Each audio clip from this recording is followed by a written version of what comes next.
नहीं फोड़ सकता। I have got a different philosophy कि ज्यादा चने होते हैं तो भाड़ फोड़ने के काम आते हैं वो,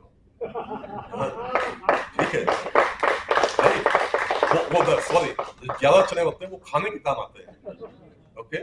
अगर भाड़ आपको फोड़ना है तो एक ही चना चाहिए। So this is where the leadership qualities come in. That's and he was leader, and whatever these management people say, that I don't know what they classify, sigma 5, sigma 4, whatever. In that category also, one of the management training we went to, myself and Raghav is in the audience, we went there and we had some private chat with him. So this guy was training, Mr. Dean was there training all CSIR institutions, other institutions, a South African fellow. And we were having discussion that what is your opinion about the leaders and something. Very seriously, he said, but Sigma 5 is the highest category or something. So he said there's only one Sigma 5 guy, and that is Dr. Lahaji Singh. Thank you very much for your attention.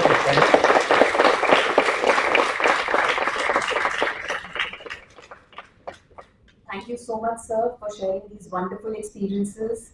Thank you for enlightening us, for inspiring us, and your deep love for Professor Lalji Singh and your passion to carry forward his legacy will always shine on. Thank you so much.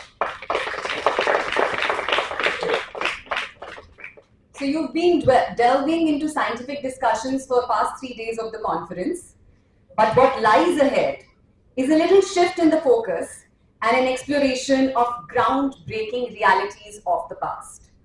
It is my privilege to introduce a man whose journey began as a journalist, but evolved into one of historical discovery and national significance. Shri Surendra Kochar, known across the nation as Ajnala Hero. In February 2014, Shri Kochar, driven by his relentless curiosity and passion for uncovering the truth, led an archaeological team that unearthed a haunting yet profound chapter of India's colonial history.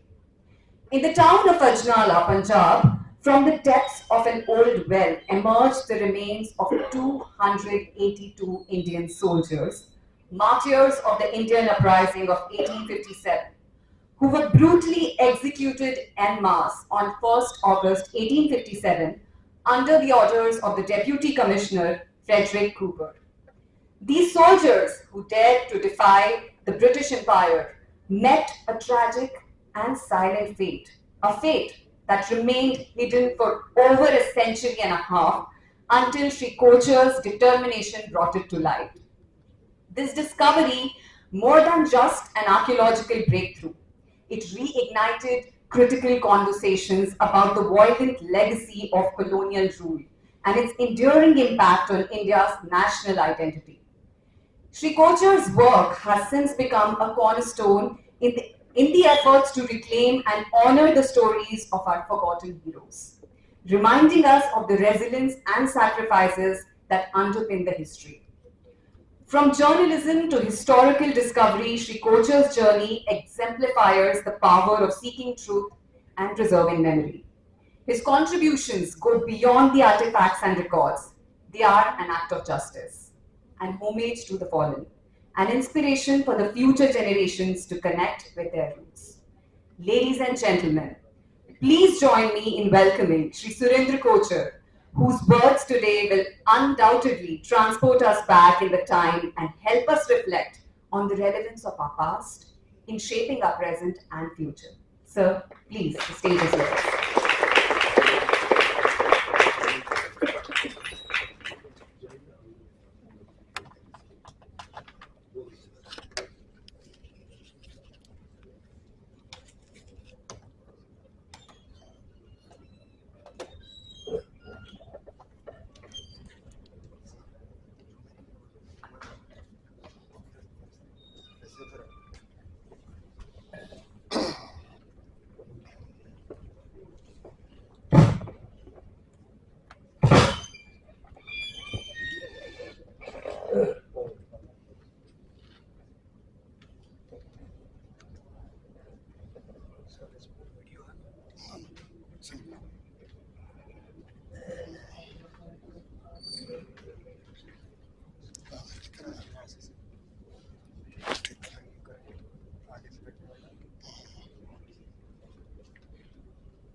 गया पीछे screen पे।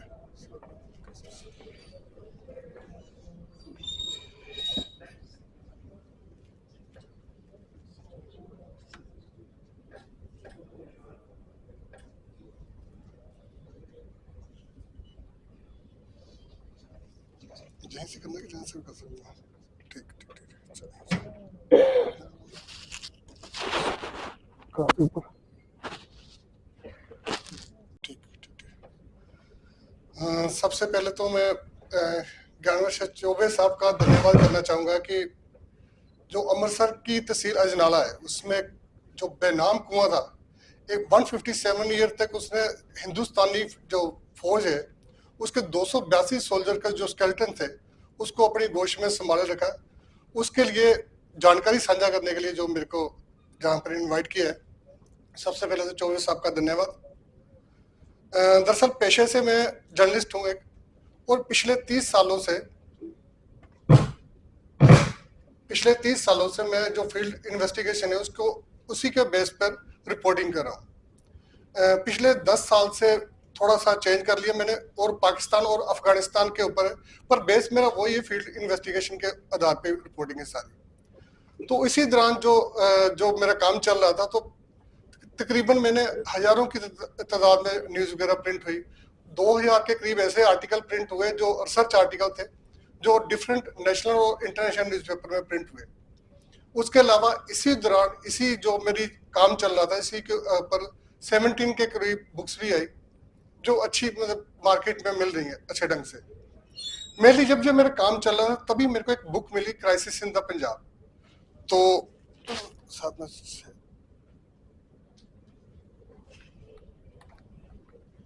क्या आप करते रहना मेरे साथ, इसको साइड को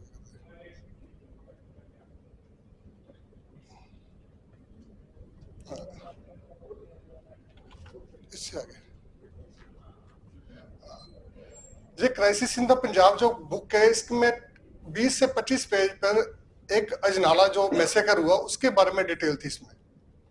और लिखने वाला भी कोई और नहीं, जो अमृतसर के डिप्टी कमिश्नर थे फ्रेडरिक हेनरी कूपर, उसने ही जो मैसेकर किया था, उसी ने जो किताब लिखी थी 1 साल बाद इसके। तो जब मैंने एक्सीडेंटली मेरे को जब बुक मिली, इसको पढ़ना शुरू किया मैंने, तो ऐसी जानकारी थी जिसके ऊपर विश्वास नहीं किया जा सकता था।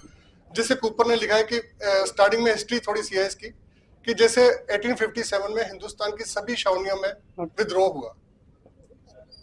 जो लाहौर है वहाँ की कंटोनमेंट, साई मियामीर कंटोनमेंट भी पक्की बात थी कि जब सारे हिंदुस्तान में चल रहा था विद्रोह, तो वहां पर भी स्टार्ट हो गया। जब इसकी खबर मिली तो जो इंडियन सोल्जर थे उनसे उनके वेपन लेके उनको बैरकों में बंद कर दिया गया, जैसे कि हर छावनी में चल रहा था। जिस पर्टिकुलर मैं बटालियन की बात करूँ, 26 बंगाल इन्फेंट्री रेजिमेंट है, इनसे भी वेपन ले लिए गए थे। और क्या हुआ कि 10 दिन पहले जब वहां से भागे, 30 जुलाई को जब वहां से निकले, पर उससे 10 दिन पहले कुछ सैनिकों ने भागने की कोशिश की थी, जिनको तोप के आगे खड़ा करके उड़ा दिया गया। अब इन सैनिकों को पता था कि आज नहीं तो कल इनकी भी ऐसे ही कुछ होगा, इनको वहां से तोप के आगे खड़ा किया जाएगा, इनको खत्म कर दिया जाएगा। फिर 30 जुलाई को जब चल रहा था इनके में कि भागना है वहां से, तभी मेजर स्पेंसर करके वहां पर ऑफिसर है, उसने इनको रोका। इनके वेपन तो थे नहीं, इन्होंने उसी के तलवार लेके उसका गला काट दिया। इसलिए इंसिडेंट का जिक्र कर रहा हूँ क्योंकि मेरे पास पहली FIR जो मिली थी वो मेजर स्पेंसर के कत्ल की थी, जिसमें प्रकाश पांडे का नाम आ रहा था, प्रकाश पांडे ने जब मर्डर किया। उसके बाद खैर वे जहां से भाग निकले, इनको एक अच्छा मौका मिल गया कि उस दिन काली स्याह अंधेरिश आ गई, तो वहां से निकलने का एक वाजिब मौका था इनके पास। अब ये था कि लाहौर से निकल के इनको अमृतसर आना था, अमृतसर से इनको दिल्ली जाना था। और लाहौर से अमृतसर आने के जब अब आज भी आते हैं तो सेंटर पॉइंट रावी नदी है, रावी नदी को पार करके ही जा सकते हैं। तो क्योंकि बरसातों के कारण अगस्त का महीना था, पानी काफी उफान पर था, तो इन्होंने जो गांव के जमींदार थे उनसे रास्ता पूछा कि कैसे हम दरिया को पार कर सकते हैं। तो जेब मुनादी हो चुकी थी वहां पर कि ऐसे बागी सिपाही वहां से लाहौर से निकल कर दिल्ली की ओर जा रहे हैं। तो जो खबर थी सोड़िए गांव है, उसके तहसीलदार को भी जो खबर के मिल गई। तो उन्होंने, तहसीलदार था जो प्राणनाथ, वो अपने साथ जितने सिपाही थे लेकर वो भी जो दरिया के किनारे पर पहुंच गया और जितने भी लोकल रियासतें हैं हमारी छोटी छोटी, जैसे नवाब थे, जो जागीरदार थे, वो भी अपनी फौज के लेकर वहां पर मौके पर पहुंच गए। तहसीलदार ने उसी दौरान जो अमृतसर का डीसी था फ्रेडरिक एंडी कूपर, उसको भी मैसेज भेज दिया कि आप भी मौके पर पहुंचे। तो 5 बजे तक वहां पर सभी लोग इकट्ठे हो चुके थे। गोलीबारी जो इन्होंने की, 200-150 के करीब सैनिकों ने वहीं पर रावी में छलांगे लगा दी। कुछ मारे गए, कुछ वैसे ही छलांगे लगा के चले गए, उनका कभी कुछ पता नहीं चला। बाकी 282 को जो कूपर अपने साथ रस्सों से बांधकर अजनाला तहसील में ले आया। अजनाला तहसील की बिल्डिंग तभी बन ही रही थी, तो उनमें से जे वाला कॉम्प्लेक्स भी जो दिखाई दे रहा है, और इसमें जे तहसील के अंदर का पार्ट है। जो कुछ सैनिकों को जो पहले 260 के करीब को थाने में बंद कर दिया गया लाकर, और रात को 3 बजे के करीब कुछ सैनिक भागे थे वहां से, उनको पकड़ के इस छोटे सा बुर्ज है जिसमें 10 बंदे मुश्किल से आते हैं, इसमें बंद करके रात को रख दिया गया। तो खाना इनके पास 2-3 दिन से जो लोग भूखे भी थे और काफी थके मांदे भी थे, इसलिए बेहोशी की हालत में थे। अगले दिन सुबह क्या हुआ, इनमें से 10-10 करके, बकरीद का दिन था, सुबह 10-10 करके सैनिकों को निकाला गया और उनको कत्ल करके एक जगह पर ढेर लगाते गए। उसके बाद यह था कि जो इस बुर्ज में बंद थे सैनिक, उनको निकाला गया, पर वो निकलने के लिए तैयार ही नहीं थे, तो अर्धमुर्शिद हालत में थे। कूपर ने कहा कि इनको ऐसे जिंदा ही लेकर वहां ग्राउंड में खड़ा कर दीजिए। तो वहां पर एक कुआं है, जहां पर जो कूपर गोली चलवा रहा था, उससे महज 100 मीटर की दूरी पर। तो पहले जो मुर्दा सिपाही थे उनको फेंका गया, बाद में जिंदा सिपाहियों को फेंक कर कुआं बंद कर दिया गया। जहां तक कूपर ने खुद अपनी बुक में लिखा है। जब ये सारा मैंने पढ़ा तो मेरे पास 2 तरीके के सवाल थे कि क्या ये उसकी एक कहानी हो सकती है कूपर की, या इसको हिस्टोरिकल एविडेंस के तौर पर देखा जाए। दूसरा, अगर उसने मार के फेंका था तो वो कहाँ गए, क्योंकि मारने का जिक्र आ रहा है तो उसके निकलने का कहीं पर जिक्र नहीं था। पर उसी दौरान मेरे को एक बाबा जगत सिंह है, इनकी एज थी तब 1928 में, 94 के करीब इनकी एज थी। इनकी एक गवाही मेरे को मिली जो अहमदाबाद की मैगजीन है, चांद मैगजीन, 1928 में प्रिंट हुई थी। उसमें इन्होंने वही इंसिडेंट को लिखा था कि इस तरीके मेरी आंखों के सामने, जय नाला के रहने वाले थे बेसिकली, तो उन्होंने लिखा कि मेरी आंखों के सामने जो सारा वैस्कर हुआ। तो बड़ा क्लियर था कि अब मेरे पास 2 गवाहियां थी, एक तो करने वाला, एक चश्मदीद गवाह था। मैंने इसके ऊपर रिसर्च चालू कर दी, तो मेरे को लगा शायद इसके बारे में और भी लोगों के पास जानकारी होगी। पर मैंने जब किताबों में, लाइब्रेरी में जाकर देखा तो कहीं पर ये जिक्र फिर भी मिल रहा था कि कूपर ने ऐसा कुछ किया, पर ये कहीं पर जिक्र नहीं था कि वो लाशों को कहाँ गई, वो कहाँ निकाली गई। फिर मैंने इसके ऊपर जो रिपोर्टिंग के तौर पे अपनी रिसर्च स्टार्ट कर दी।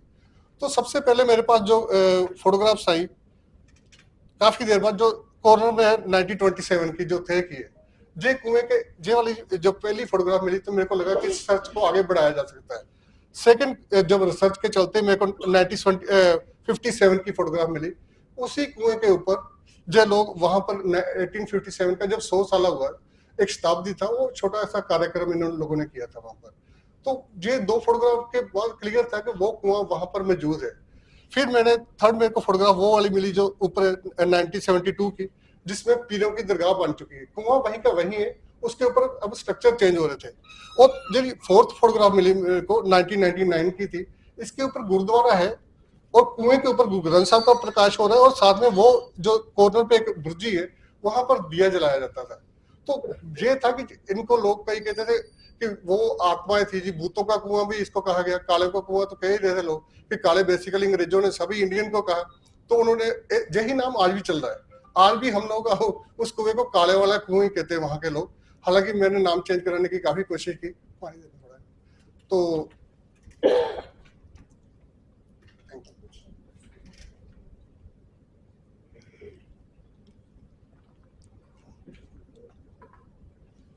अब मेरे पास जो 4 फोटोग्राफ थी, तो मेरे सर्च अच्छे ढंग से चल सकती थी।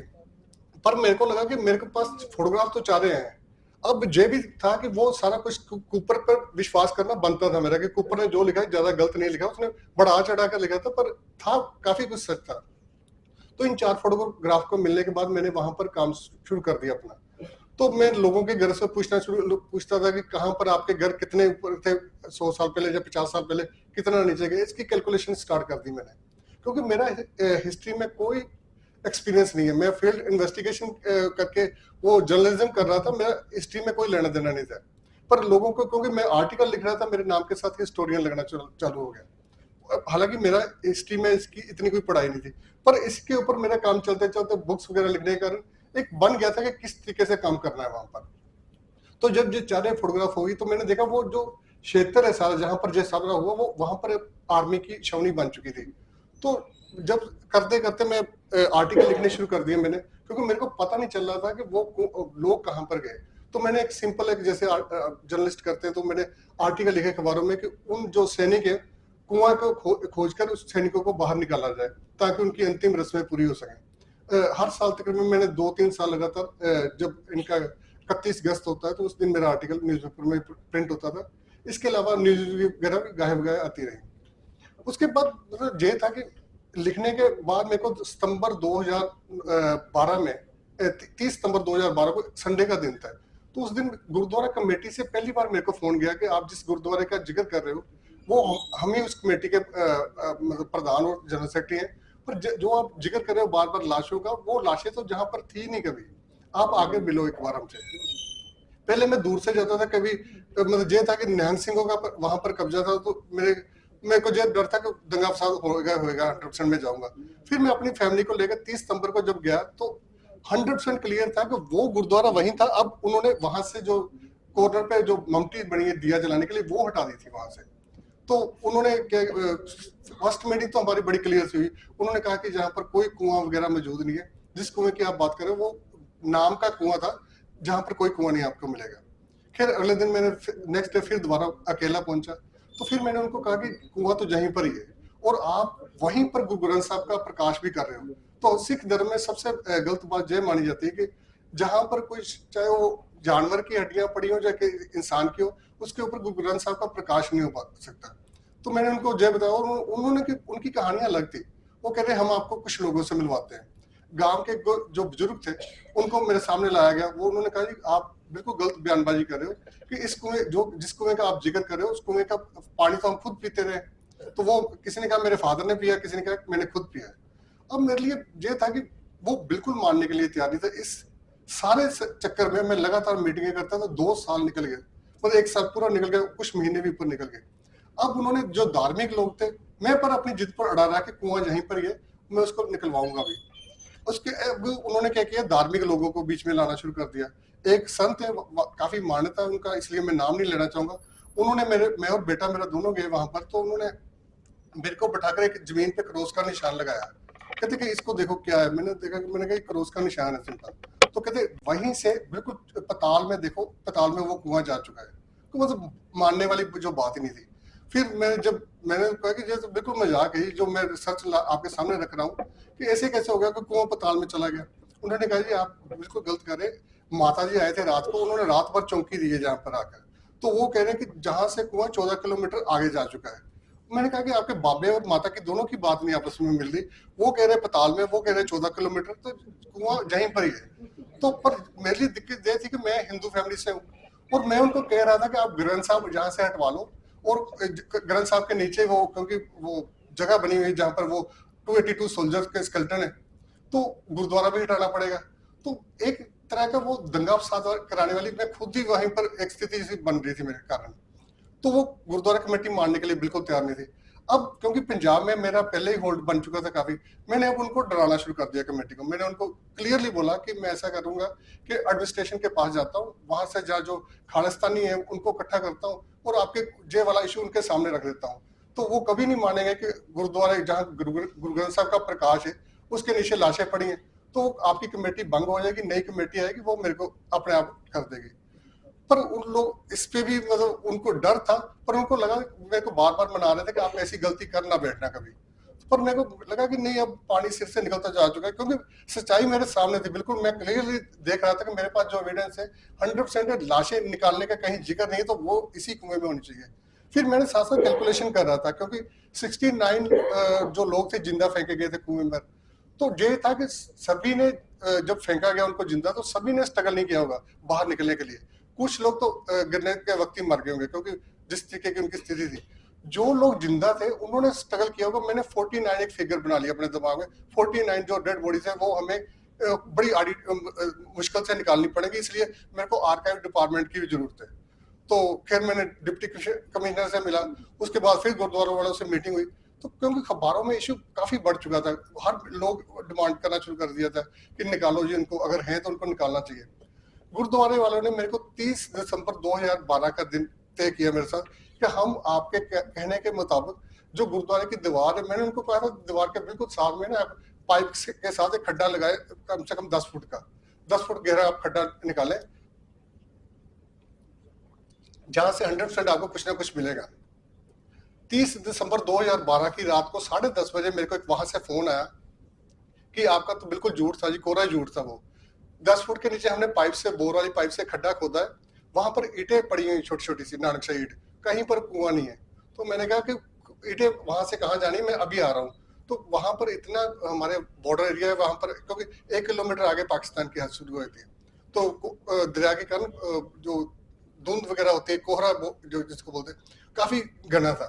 तो रात को जाना पॉसिबल नहीं था, सुबह मैं 4 बजे घर से निकल पड़ा। और क्योंकि 20 किलोमीटर का हालांकि सफर है, मेरे को 3 घंटे से भी ज्यादा लगे वहां तक पहुंचने में, कुछ दिखाई नहीं दे रहा था। जब मैं पहुंचा तो वहां पर धुंधला धुंधला सा मेरे को लगा कि लोग काफी ज्यादा इकट्ठे हो चुके हैं। तो मेरे को लगता था कि पता नहीं ये लोग किस नीयत से जहाँ पर इकट्ठे हुए हैं। मैं भी जहाँ पर पहुंच गया, पहुंचा भी मैं अकेला ही था वहां पर। फिर मैं जब पास में पहुंचा तो लोगों ने बधाइयां देनी शुरू कर दी कि आपने जिस कुएं का जिक्र कर रहे थे वो कुएं का कुछ हिस्सा हमने निकाल लिया। उन्होंने मिट्टी हटा के एक लंबा सा पैसेज बना दिया, जिससे कुएं का सिर्फ मतलब 2 या 2.5 फुट का जो वाया था, जो जिसको मुंडेर बोलते हैं, वो नजर आ रहा था। तो मेरे को लगा कि 100% हम कामयाब हो गए। फिर उसकी जो पहली वाली रात थी वो मैं कभी नहीं भूल पाऊंगा, क्योंकि जो 30 दिसंबर का दिन था, वो मेरे को जब फोन आया तो मैं और नीता जी सारी रात होते रहे कि वो जो इतने सालों से हम लगे थे उसमें, तो वो आज सपना सच हो रहा था कि लग रहा है कि तो आज नहीं तो कल वो। अब मेरे को जो तो बड़ा क्लियर था कि अब वो जो डिपार्टमेंट के लोग हैं, मेरे को तो फोरेंसिक साइड डिपार्टमेंट का पता ही नहीं था कि ऐसा कोई डिपार्टमेंट भी होता है। ये पता था कि आर्कोलॉजी डिपार्टमेंट होता है, वो आएगा और जहां से निकाल लेगा। तो मेरे को लगा कि बहुत अच्छा बन गया कि अब सुबह वेट करते हैं कि जब अखबारों में खबर आएगी तो वो लोग भी पहुंच जाएंगे। हमने खैर अगले दिन पहुंचा, मीडिया के पास अच्छी खबर थी, एक कुआं निकल चुका था, 157 वर्ष बाद कुआं बाहर आया, कईयों ने कह दिया कि वो बाहर निकल रहे हैं, शांति मिलेगी आत्मा को, ऐसे वैसे काफी खबरें थी।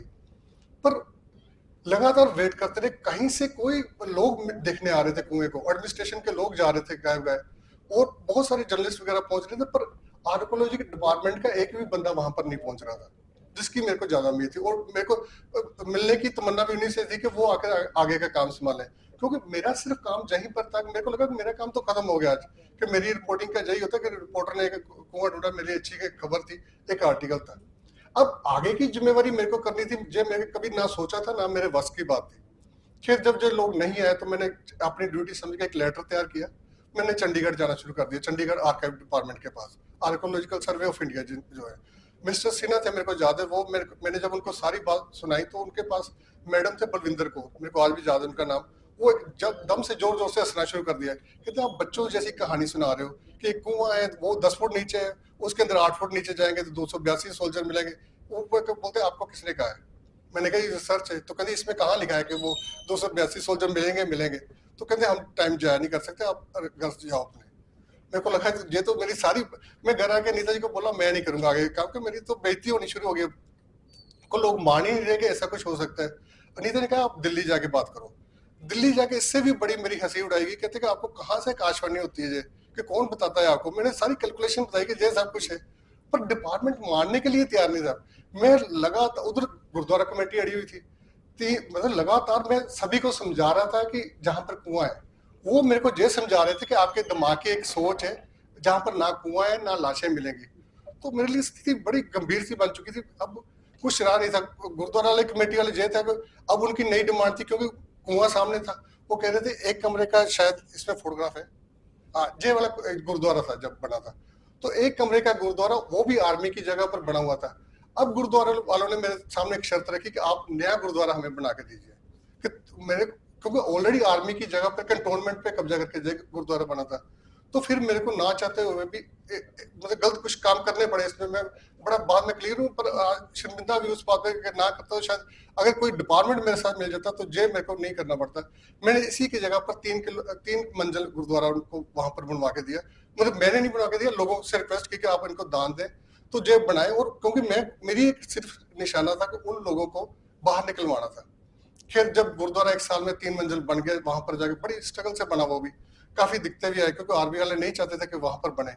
गुरुद्वारा बनने के बाद फिर मैंने क्या किया कि जब गुरुद्वारा बन गया तो हमने गुरुद्वारे का ये वाला स्ट्रक्चर सारा हटा दिया, वहां से निशान साहब वगैरह जहां से उखाड़ के नई जगह पर चले गए, बिल्कुल इसके 10 कदम आगे।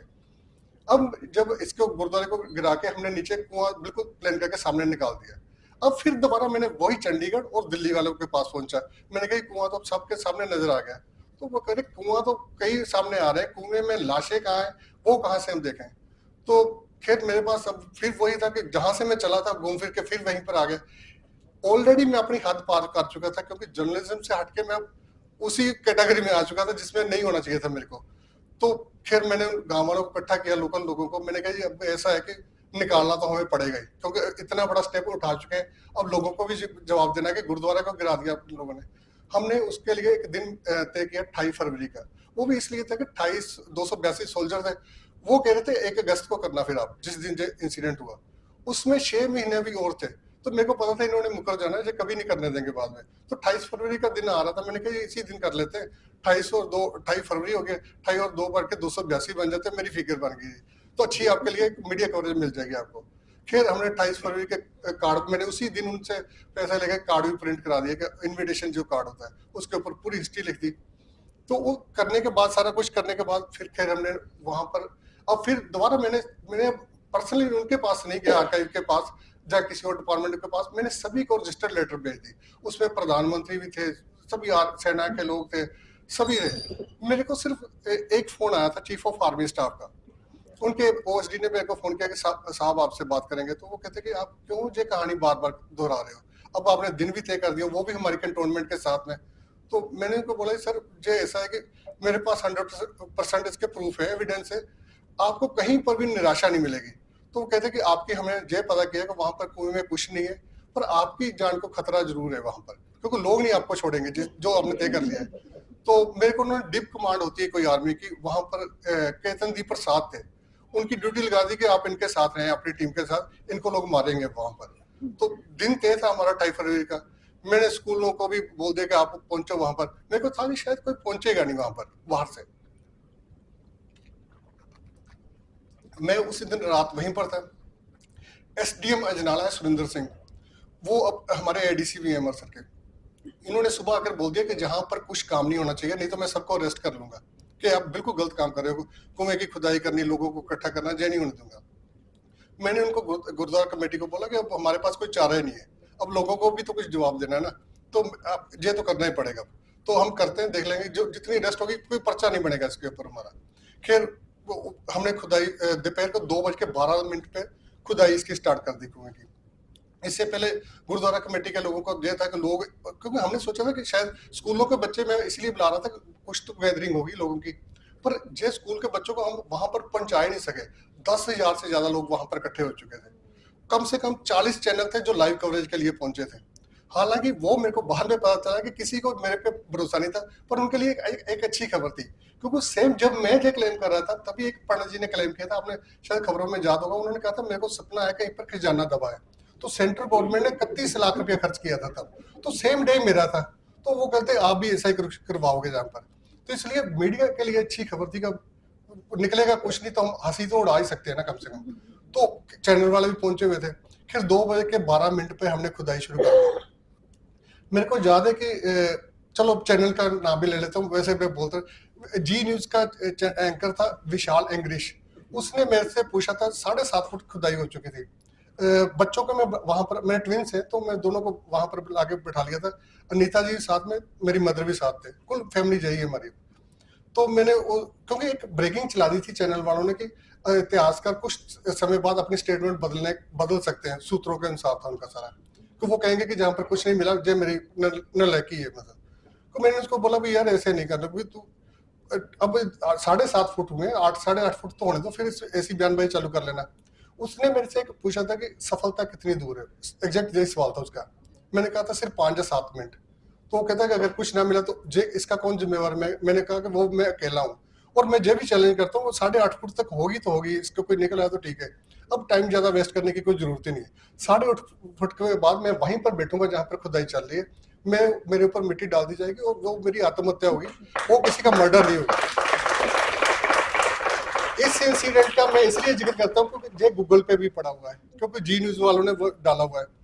तो वो जब खैर जो चल रहा था सब कुछ, तो मेरी ये इसी जब मैं उसके साथ बात कर रहा था विशाल के साथ, तभी नीचे से बोले सोने हाल की आवाजें आनी शुरू हो गई। तो मेरे को जो एक हमारे वहां के लोकल सरदार थे वो पकड़ के नीचे लेके थे, आप छोड़ो चैनल को, नीचे चलो, क्या हो गया। नीचे देखा तो पहला जो स्केलेटन था वो खड़ी अवस्था में था, उसका मतलब ऐसे बाजू थी जो बाहर निकल रहा था। तो गांव वालों को पता नहीं, कहते भाजी इसको पहले बाहर निकाल लें। वो बाजू पकड़ी तो बाजू हमारे हाथ में रहेगी। वो मैंने कहा यार अब ऐसा ठहरो, ऐसे करेंगे तो सारे के सारे हम खराब कर देंगे। तो मैंने फोन निकालने लगा तो गुरुद्वारे वालों ने कहा आप 6 साल से अपना मजाक बना रहे हो, तो अब आर्काइव वालों को तो फोन करना ही ना, तो ना एडमिनिस्ट्रेशन को फोन करना, हम खुद ही कर लेंगे। तो अब देखें वो लोग जो कभी किराने की दुकान पे बैठा तकड़ी तोल रहा था कोई सामान, कोई खेतों में चलाता था, अब आर्कोलॉजिस्ट बन गए सारे के सारे। अब आर्काइव डिपार्टमेंट मेरे साथ ही था। सारी टीम को मैंने 5 मिनट में ट्रेंड किया कि मैंने टीवी में देखा वो ब्रशों के साथ कुछ करते हैं। Sorry, hello.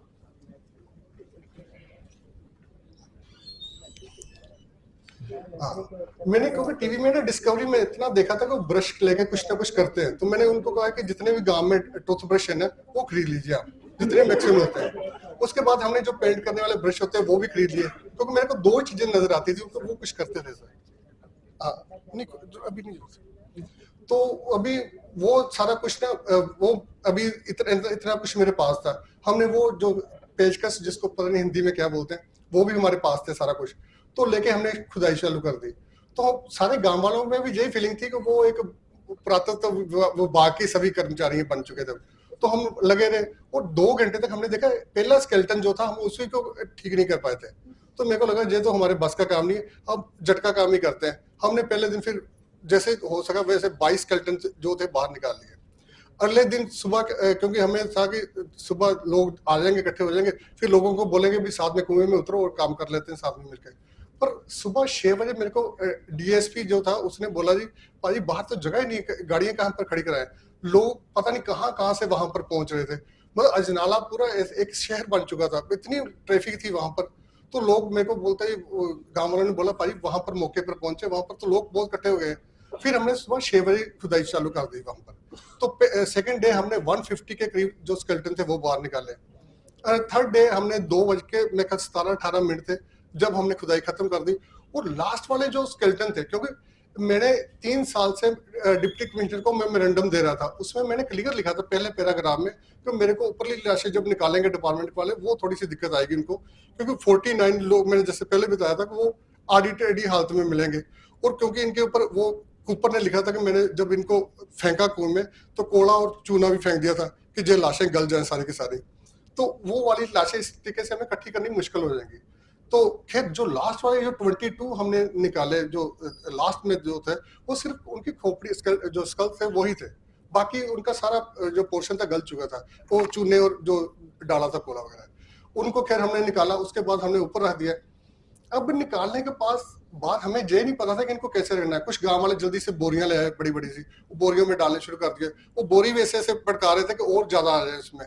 तो मैंने लगा कि ये तो यार सारा खत्म हो गया काम सारा। तो फिर भी कुछ बचा के मैंने रिक्वेस्ट की किसी के घर में बेकार बेड पड़ा हुआ था, वो 2 बेड हम जो बॉक्स वाला बेड होता है वो खड़े कर दिए वहां पर लाके, उसमें हमने डालनी शुरू कर दी।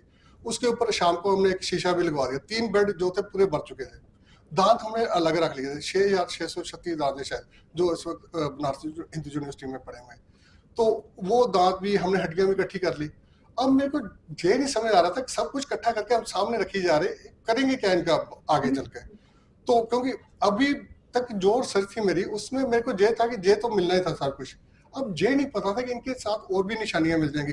जैसे इसमें नजर आ रहा है वो सिक्के हैं, 1 रुपए जो 1 रुपए वाला सिक्का होता है 183 सिक्के वो निकले हैं इसमें से। जो 4 आने के सिक्के होते हैं 75 वो है। और सोने के मोती है 1 किलो 300 ग्राम वेट है जिनका, वो भी उसमें से निकले जो उन्होंने शायद बाजू में बांधे होंगे। इनकी गोल्ड डायमंड रिंग है 4, वो भी मिली है। क्योंकि एक स्केलेटन का जब हमने निकाल के मैं ऊपर लेके आया तो उसकी मुंह में कुछ लगा हुआ था, तो मैंने सोचा कोई लकड़ी की डंडी है, मैंने निकाली तो उसकी फिंगर थी जिसके ऊपर डायमंड रिंग थी। तो किसी के हाथ में 1-1 रुपए के सिक्के थे, उन्होंने शायद सोचा ही नहीं होगा लास्ट टाइम पर कि हमें ये मतलब ऐसी दशा हो जाएगी। वो जब मैंने सारा कुछ निकाल के समा रख दिया, अब ये था कि मैंने गाँव वालों से सेवाएं तो ले रहा था, अब ये था कि उनकी भी अंदर से जो एक होती है व्यापारी वाली भावना वो जागनी शुरू होगी। तो मेरे को उन्होंने बोला कि भाई इस सामान का तो आपने कभी जिक्र ही नहीं किया, तो ये तो हमारा ही है, तो ये इसका कोई किसको देंगे। तो मेरे कोशिशों के बावजूद कुछ किसी ने 5 सिक्के निकाले, किसी ने 10 निकाले, वो भागना शुरू कर दिया लोगों ने अपने घर में। ये था कि पता नहीं इंटरनेशनल मार्केट में इनकी कितनी वैल्यू मिलेगी। तो मेरे को सबसे बड़ी प्रॉब्लम थी कि अब इनको भी बचाना था और जो बोन से निकली थी उनको भी करना था। मैंने इमीडिएटली डिप्टी कमिश्नर अमृतसर को कहा कि आप इस सामान की मेरे को लिस्टिंग कराएं और जो सामान बचना चाहिए हालत में। तो फिर जो सोने की बाली हो, उनके मेडल है, कुछ जो सेना के मेडल होते हैं वो है, जो बुलेट है पत्थर की जो लगी होंगी उनको वो है, जिस सारे सामान की मैंने दिल्ली आर्काइव और चंडीगढ़ आर्काइव से लिस्टिंग करा दी। जे अब सामान कहीं पर नहीं जा सकता। पर आपको हैरानी होगी, जिस आदमी के साथ में चल रहा था मैंने उसको टेम्परेरी पकड़ाया था, सामान अब उसी की मलकियत बन चुका है, क्योंकि हमारी सरकार ने उससे कभी मांगा ही नहीं ये सामान जगह। अब ये था कि अब मेरे को था कि इन हड्डियों का क्या करना है, क्योंकि डीएनए डेटिंग कोटिंग वगैरह मेरे को कुछ भी ये टर्म ही नहीं पता थी, कार्बन डेटिंग वगैरह भी होती ही कुछ ऐसा।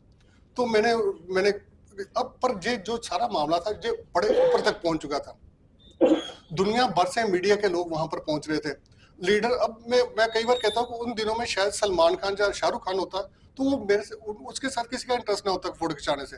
लोग बॉम्बे से बाहर फॉरेन से सिर्फ मेरे साथ फोटो खिंचाने के लिए आ रहे थे, क्योंकि एक उनको शायद ऐसा बंदा मिल गया था जिसने एक कहा था कि जहां से खुदाई करने पर मिल जाएगा। इसी चक्कर में वहां की कुछ पुराने ख्यालों की जो लेडीज है उन्होंने अपने दिमाग से कहानी बनाई। किसी ने शायद उनको कहा होगा कि जो कुएं में दफन थे इनको वाजे देते थे। तो एक तरह से अब पहले हिस्टोरियन बना एक्सीडेंटली, फिर आर्कोलॉजिस्ट बना, अब बाबा भी बनने की तैयारी हो रही थी। तो पर हर तीसरी कैटेगरी भी लोगों ने बना दी कि जब बाबा जी है इनको इस तरीके से आवाजें आती थी। मेरे को तब पता चला, मैं और अनीता जी जब गए तो काफी 10-12 लेडीज थी, वो पैरों को हाथ लगा के कहती कि बाबा जी घर में लेके जाना है। तो मैंने कहा मेरे को समझ नहीं आया कि मैं बाबा कैसे बन गया, क्या इसका मतलब है। तो अलग अलग कहानियां चल रही थी, मतलब लोग इसको मान ही नहीं रहे थे कि हिस्ट्री में भी ऐसा हो सकता है। हिस्ट्री कभी मरती नहीं है, उसको कुछ टाइम के लिए हम नजरअंदाज कर सकते हैं या उसको इग्नोर कर सकते हैं, पर टाइम पाकर ऐसी चीजें निकल ही आती हैं कभी। तो अब तीसरी मेरे को था कि तीसरी स्थिति मैंने बनने नहीं देनी कहीं पर भी, क्योंकि मीडिया को अलग से लगना था कि ये सारा काम हो इसीलिए रहा था, शायद एक बाबा बनने की तैयारी थी इसलिए कुएं में सारा कुछ किया। तभी पंजाब सरकार एक्टिव होगी काफी। खैर उन्होंने सीएम ने मेरे से बात की कि आप क्या चाहते हो इसके आगे। मैंने कहा जी जल्दी से जल्दी, मेरे को किसी ने आकर एक समझदार बंदे थे उन्होंने बताया कि आप चंडीगढ़ यूनिवर्सिटी की डिमांड करो कि उनके लोगों को भेजो, जहाँ पर फोरेंसिक साइंस डिपार्टमेंट है उनकी आप डिमांड करो कि वो भेजे, वो आकर देखें जहाँ पर। मैंने सीएम को कहा कि इमीडिएटली मेरे को अगले 2-4 दिन में वो लोग चंडीगढ़ यूनिवर्सिटी के फोरेंसिक साइंस डिपार्टमेंट के लोग चाहिए, वो आकर देखें कि क्योंकि मैं कह रहा हूँ कि इनकी हत्या इस तरीके से हुई, जो गंगा घाट के किनारे का जो अवध पुराना अवध है वहां के रहने वाले हैं, एबीसी सब कुछ है। पर वो जब यूनिवर्सिटी के लोग आकर इसको क्लियर कर देंगे, मेडिकल जांच होगी इसकी, तो मेरी जो रिसर्च है वो सच हो जाएगी। पर खैर 1 महीना 23 दिन बाद चंडीगढ़ यूनिवर्सिटी से टीम पहुंची, तब तक हड्डियां काफी नकारा हो चुकी थी, काफी ज्यादा खराब थी। खैर उन्होंने उसमें से अच्छी जो ठीक थी, वो अच्छी तो नहीं कह सकते, जो जिसकी मेडिकल जांच हो सकती थी आगे, वो अपने साथ उन्होंने कहा कि लेके जा सकते हैं। तो दिक्कत यह थी कि उस वक्त मेरी फिजिकल हालत काफी खराब थी, मैं हॉस्पिटल में एडमिट था। तो मैंने खैर हॉस्पिटल में उनको कहा कि गांव वालों को इनके पास जो चाहिए इनको लेके जाने दो, कुछ ना कुछ तो बनेगा ना। मैंने उनको साथ ही कहा कि आप ना जब मेडिकल इसकी जांच एक टाइम होता है, 1 साल 2 साल 4 साल, आप करके मेरे को जो सौंप देना, क्योंकि इनकी भी ना कुछ इनकी अंतिम रस्में कर देंगे पूरी।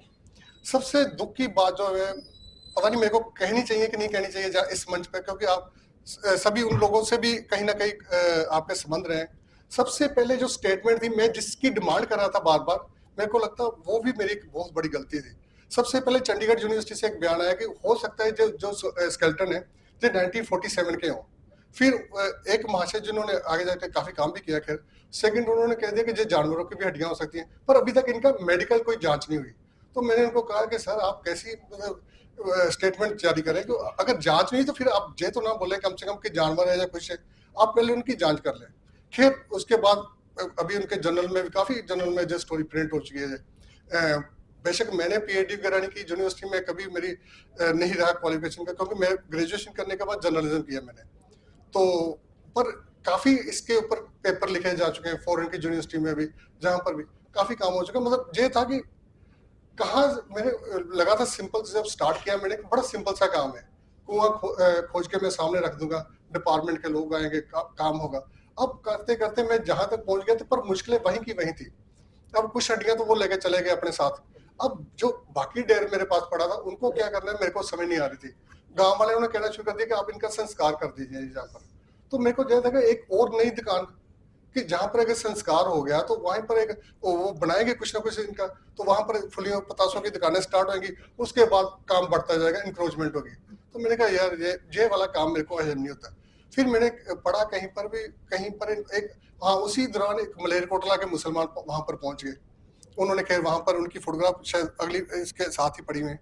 तो ये था कि उनके जब मलेरकोटला के जो लोग पहुंचे तो उनकी एक नई डिमांड थी, अभी तक इनके बारे में किसी ने जिक्र नहीं किया था। वो कह रहे हमने सुना है कि आपने की स्टेटमेंट थी कि 2-3 लोग इनमें मुसलमान भी थे, तो आप ऐसा कीजिए उनकी कब्रें बना दीजिए।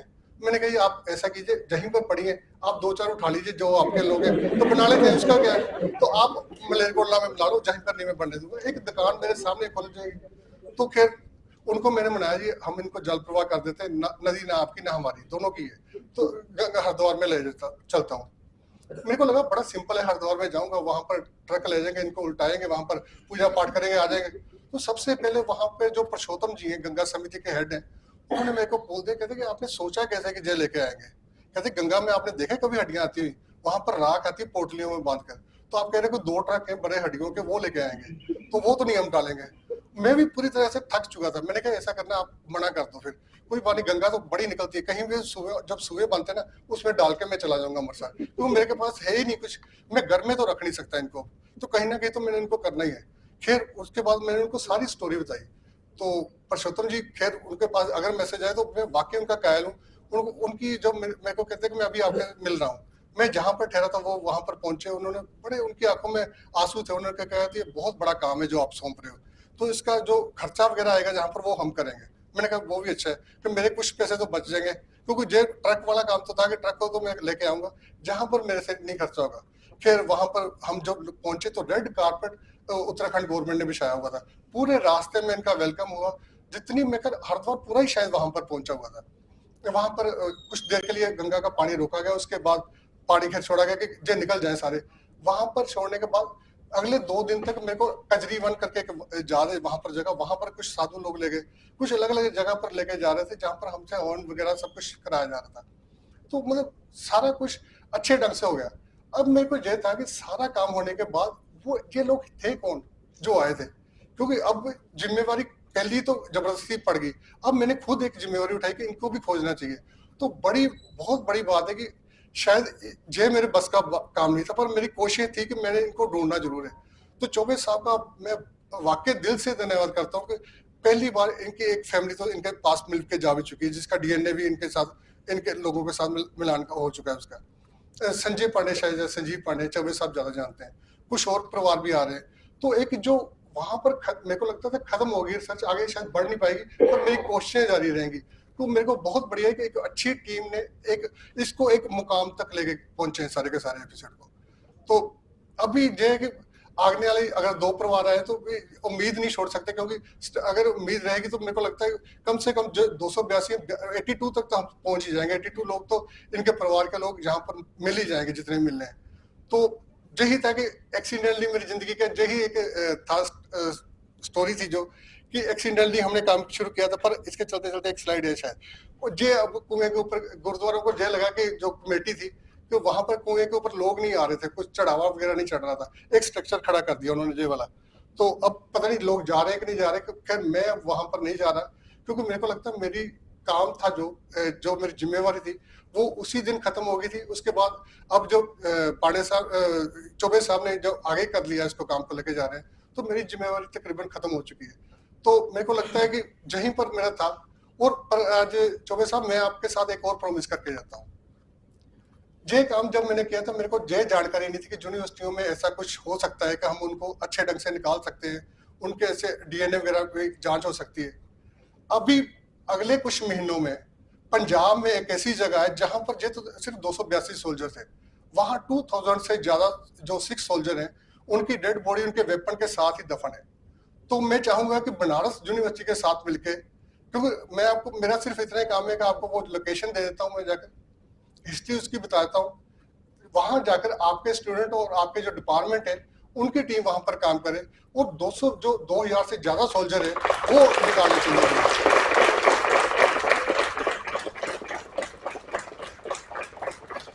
इसी के साथ ही मेरे को लगता है कि मैं टाइम भी शायद ओवर हो गया, तो एक तो पीपीटी के साथ मैं लाइव में फर्स्ट टाइम बात कर रहा हूँ, क्योंकि मैंने आज तक, मेरे को पता नहीं था, जब बेटे ने मेरे को तैयार करके दी, क्योंकि मेरा यही रहता है कि टीवी वाले हैं, कैमरा लगाया, टीवी के आगे बोल दिया, काम खत्म कर दिया।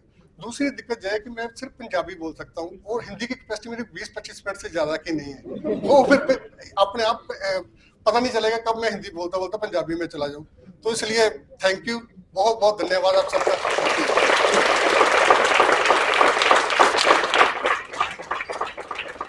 I will request everyone to please give a standing ovation to Sri Surendra Kochhar, please.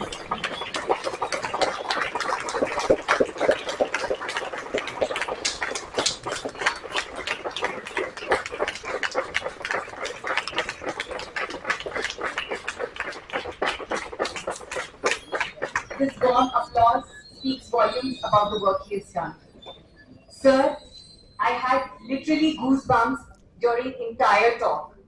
And your relentless curiosity, your passion for uncovering the truth, your selfless dedication and sacrifice and struggle to uncover the truth is commendable.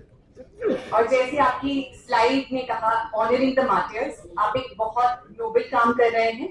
आपके जैसे और लोग इस दुनिया में होने चाहिए। और आपने कहा कि आपने पीएचडी नहीं किया है, पर आपकी जो रिसर्च है, आपका जो जोश है, जो आपका जुनून है, इस रिसर्च को कैरी फॉरवर्ड करने के लिए और इस नोबल कॉज को आगे बढ़ाने के लिए वो किसी पीएचडी से कम नहीं है। Thank you so much for honoring us with your presence today, sir. We are actually privileged and honored with your presence. Okay, sir. With families, pension recognition मिल जाए सर, इतने बहुत है। नहीं मांगता, सरकार से मांगता है। और ये लोग है, फैमिली विजिट किया ना, ओके, वो लोग हमारा गद्दारी, ये फैमिलीज को पेंशन देना, क्यों?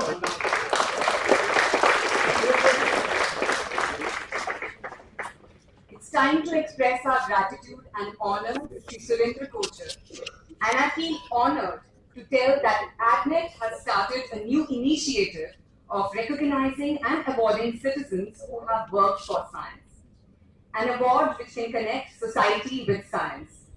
This award has been named as ADNET President Social Impact Award, and we are honored to give this award to Sri Surendra Kochhar. I would like to invite President ADNET Sri Satish Kumar, Professor P.K. Patra, and Professor K. Thangraj to please felicitate him with this award.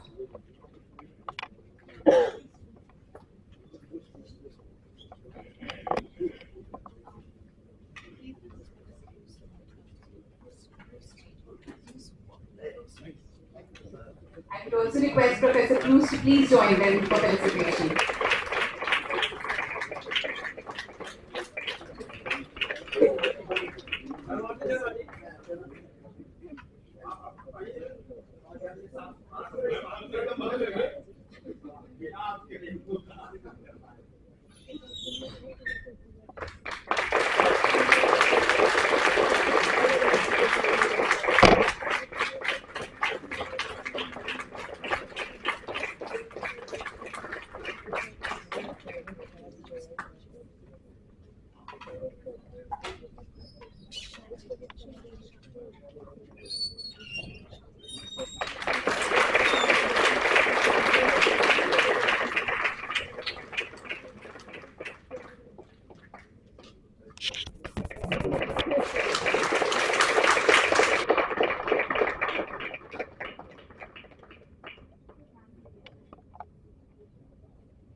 now request the better half of the man, Ajnala hero, to please say a few words because your support was always mandatory for him. So please share your experiences with us, ma'am. मैं दूरदर्शन से उसके लिए खबर आज भेजी है। Opening ceremony का हमको वीडियो चाहिए, 1-2 मिनट की बात, जो उद्घाटन मतलब ओपनिंग सेरेमनी, हाँ नहीं फर्स्ट डे का, अब मैं तो अभी कर ले रहा हूँ आज का 1 लोगों का स्पीच और ओपनिंग सेरेमनी का जो विजुअल आपने बनाया बस।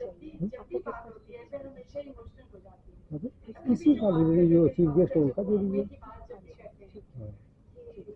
क्योंकि आपको शाम को दे दूंगी। शाम को 3 बजे तक दे सकती हैं। मेरा नंबर ले ली, कैसे दूंगा, नोट कर लीजिए।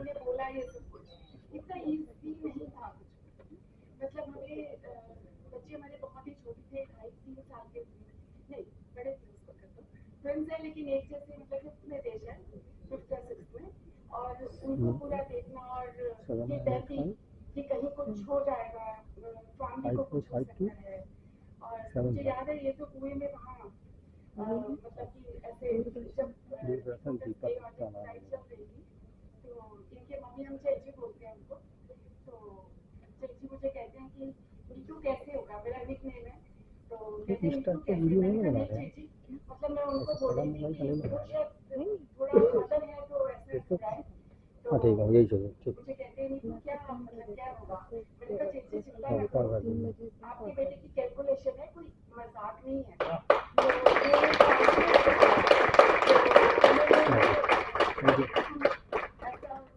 मतलब काफी सारी चीजें इस तरह की थी कि घबराहट थी, खुशी भी थी, जैसे उन्होंने बताया जिस दिन पता चला कि वहाँ स्केलेटन मतलब पूरे की मुंडियर मिल गई है। मुझे याद है हम लोग कुछ नहीं, लैंडलाइन होता था उस वक्त और बच्चे हमारे दूसरे कमरे में सो रहे थे, कंप्यूटर वगैरह जहाँ वहाँ लैंडलाइन था हमारा कि बच्चे रात को डिस्टर्ब ना हो जाए, वहाँ रखा। हमारा फोन आया रात को 10:30 के करीब, तो सुरेंद्र जी और मैं 4 बजे ये निकले, उससे पहले तक हम ना मतलब हमने हाथ पकड़ा हुआ एक दूसरे का, हम एक दूसरे को देख रहे हैं, रो रहे हैं, कुछ नहीं बोल रहे हैं। हमें बस ये लग रहा था कि लाइक मतलब मैं एक बात निकली बस मुझसे कि उन्हें जैसे खिड़की को झरोका मिल गया, इतने सालों से जो लोग दफन है, एक झरोका मिल गया, जैसे कोई ठंडी हवा का होगी, कुछ ऐसा मिला, मतलब हमें सुकून मिला, हमें दिल को कि लाइक कुछ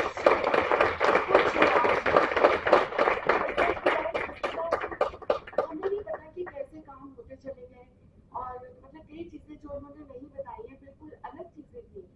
और जब आप अच्छे कॉज के लिए जाते हो तो ईश्वर हमेशा आपका साथ देता है, जब आप निस्वार्थ चलते हो ईश्वर हमेशा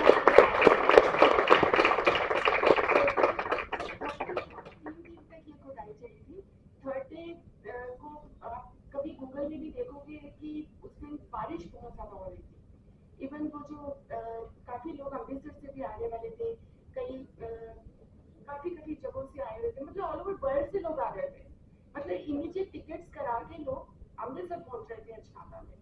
और वो लोग कहते कि हम कैसे आए, क्या करें, तो क्योंकि बारिश बहुत ज्यादा हो रही है। और बड़ी हैरानी की बात है कि वो जो उतनी सी जगह है, उतने एरिया में बारिश की एक बूंद भी नहीं। ये मानने वाली बात, विश्वास नहीं होता कि ऐसा कैसे हो गया। मतलब हम अंधविश्वासी बिल्कुल नहीं है, कुछ भी नहीं है, लेकिन ईश्वर है और मतलब ये चीज तो है, उन्होंने हमें चुना, इन्हें चुना है एक्चुअली। तो और मैं कई बार कहती हूँ कि कई बार किसी बात पे गुस्सा आ जाता है मुझे, इनमें सच में गुस्सा आ जाता है, लेकिन एक बात के लिए मैं हमेशा कहती हूँ कि मतलब इनकी इज्जत करती हूँ। मैं इन्हें कहती हूँ कि मैं आपकी वाइफ नहीं भी होती ना तो भी मैं आपकी इस बात के लिए रिस्पेक्ट करती हूँ।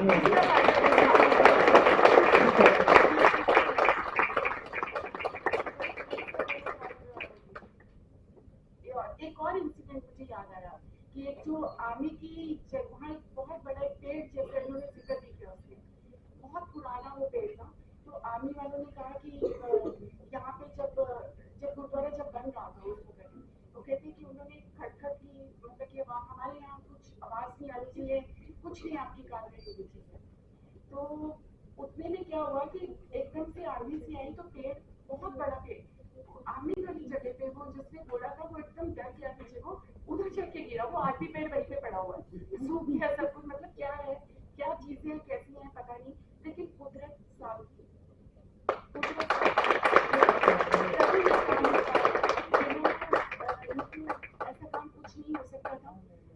मुझे लगता है नहीं, एक इंसान के अकेले की नहीं थी, ये इट वुड हैव